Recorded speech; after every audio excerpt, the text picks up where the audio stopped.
Salam müəllimlər, salam hörmətli izləyicilər. Belə bir üstü tənlik var idi. Bu tənliyin həllini paylaşmaq istirdim. Verilib ki, bizə 2'nin üzəri x plus 1 bərabər 3 üstü x olarsa x'i tapın. Baxın, biz burada sol tərəfə biraz sadələşmə apara bilərik. 2'nin üzəri x plus 1'i 2'nin üzəri x vurulsun 2 kimi yaza bilərik. Yəni 2'nin üzəri x vurulsun, yəni 2 üstü 1 deməkdir. Yaza bilərik. Bərabərdir 3'ün üstü x. İndi isə baxın 2 üstü 1 onsuz da 2'dir. Hər tərəfi 2 üstü x'e bölək. Hər tərəfi 2 üstü x'e bölsə əgər, burada 2 üstü x'lər, yəni lap bir saatlaşdırıb bölək. Sol tərəfdə 2 üstü x'lər x cinsinə qalır. Solda təkcə qalacaq 2 bərabərdir.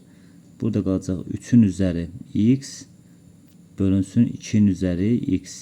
İndi isə biz sağ tərəfi 3 bölünsün 2'nin üzəri x kimi yaza bilərik. 2 bərabərdir 3 bölünsün 2'nin üzəri x kimi yaza bilərik. İndi isə x tapsaq, x bərabərdir loqaritma 2'də 3 əsasdan 2. Bu da bu tənliyin həlli. Sağ olun.